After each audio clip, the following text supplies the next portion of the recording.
Primeval fans, and welcome to my review of Primeval Series 3, Episode 4. So, Episode 4. The basic plot of Series 3, Episode 4 is that sometime after the death of Nick Cutter, the Ark is being refurbished. Jenny has taken the role of the team leader temporarily until Lester can find a replacement. And yeah, things aren't looking good for the team. They're in a bit of a bad place. Cutter's died and they're all grieving. Connor is working hard to fulfill his promise to Cutter. He's trying to repair the anomaly detector, and he's also trying to invent a machine that can lock the anomalies, which is cool. And Christine Johnson is up to something and sends out a full signal to the anomaly detector at her building, and then she says, "Oh, there's no anomaly here. There's nothing to worry about." I can assure you that if you look around the building, there isn't. So, yeah, Christine Johnson's up to something. The mystery deepens, and Jenny confronts Lester about this, and he tries to get on her case, on the case of Christine. Meanwhile, the team have to go to this sort of like runway, this sort of like aeroplane warehouse runway place, and they have to stop a G-Rex from coming through, like a Gigantosaurus Rex or something.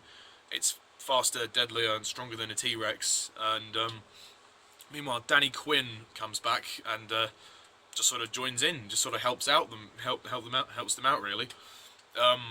Despite Jenny telling him to basically leave and go away. But yeah, we find out later why Danny is so sort of like committed to sort of helping them. But yeah, and Abby's little brother moves into her flat, so Connor has basically been chucked out temporarily.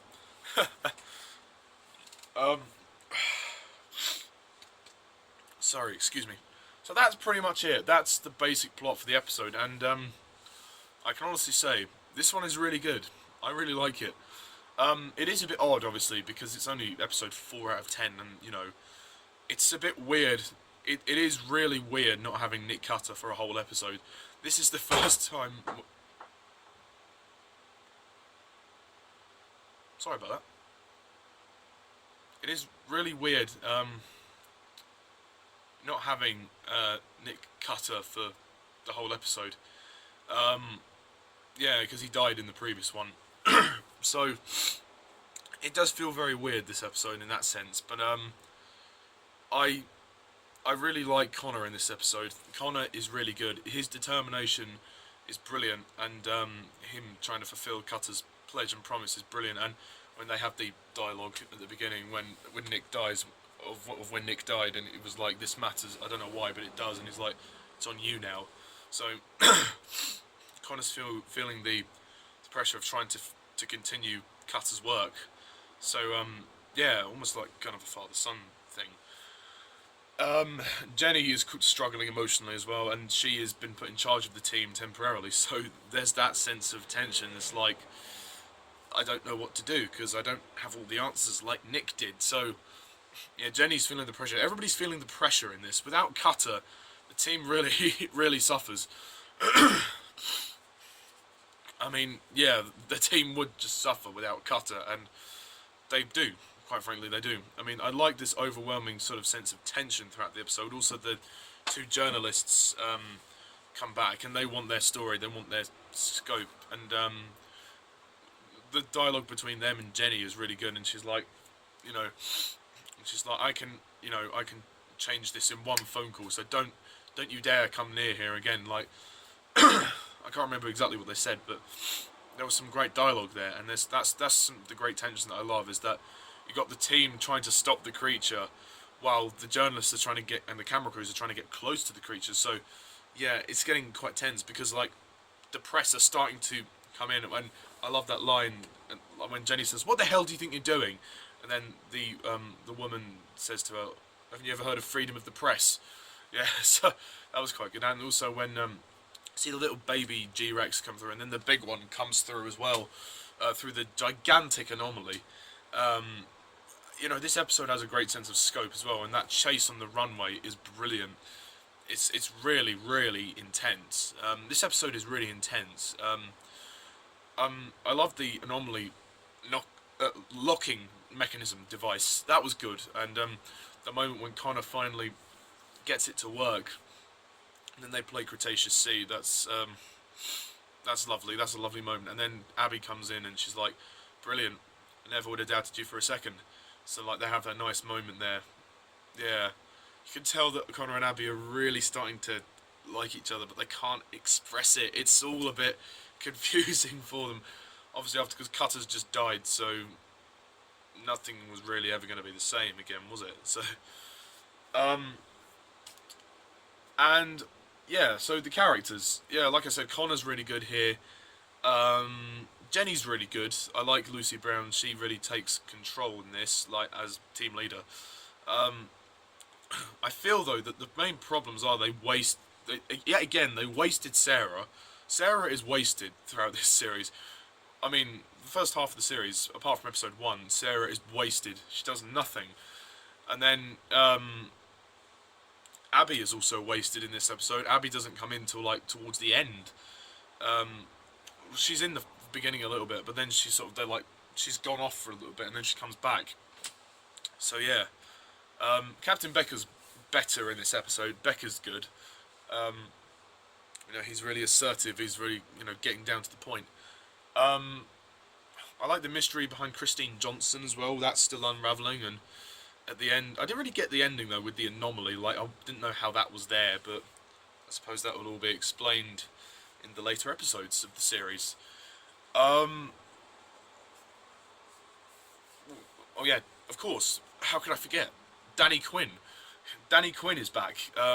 Obviously, Danny Quinn was introduced in episode 2, but he wasn't really part of the team then. He was just a detective inspector on the police force, and he was trying to avenge the death of his brother. And now they've brought him in as a main character.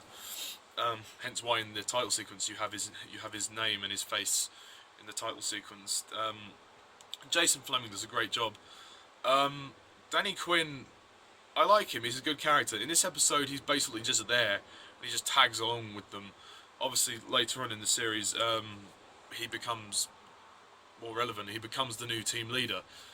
As of the rest of the series, Danny Quinn is the new team leader.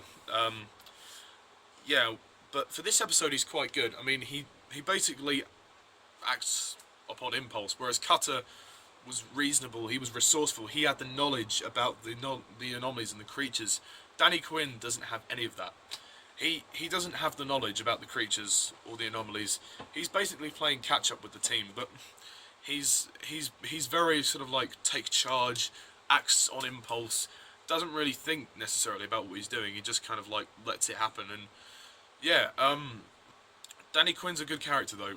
I like his character as they explore him throughout the rest of the series. But for this episode, yeah, he's all right. I like him. He's good. Yeah, he's pretty good. There's quite a lot going on in this episode, but I think it's really well paced for 45 minutes. The beginning, I like how they spent time. You know, they didn't gloss over Cutter's death too much. They still took the time out to you know, reflect upon Nick Cutter. And that moment where you know, when Sarah says, "Oh, we'll have to," Jenny says to Sarah, "Do you think you'll be able to rebuild it? Like Cutter's model got destroyed." So she's like, "It might take some time, but if I can find all the pieces, but yeah, maybe." And then Sarah, being the kind character she is, she says, "Oh, Jenny, if you ever need to talk, then Jenny's like, there's nothing to say." So Jenny just wants to forget about everything that happened. So yeah, yeah. This episode starts out on quite a low note, but I mean, it's really intense. It's entertaining. It's still a bit sad because Nick Cutter isn't there, and yeah, those two journalists do get on my nerves though. Man, they are annoying. I can see why Jenny hates them. They're really annoying. The actors play them well, and I like their inclusion in the story, and how it was kind of a minor subplot introduced in the end of series 2, and now extended into series 3.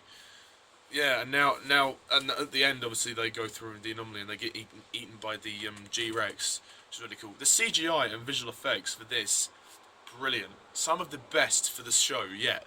Some of the best CGI and visual effects for Primeval yet.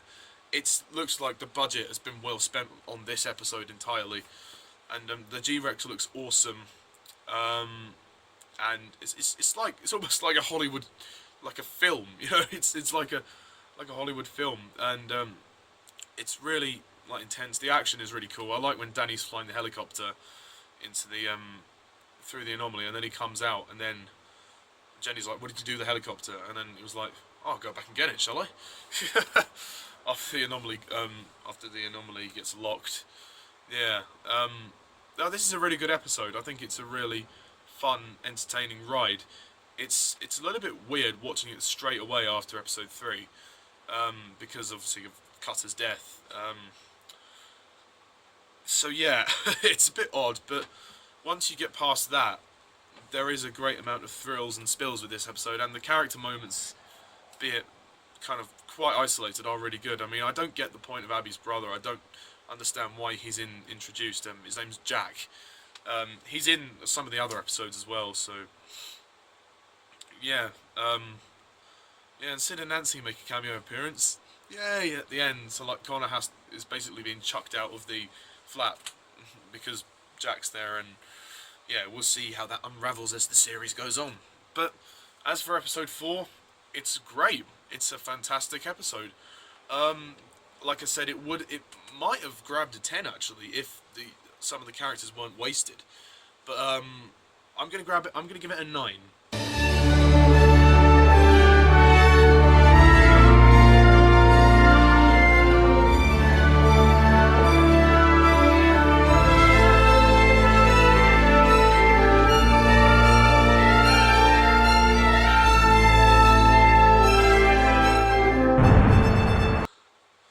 It gets 9 out of 10.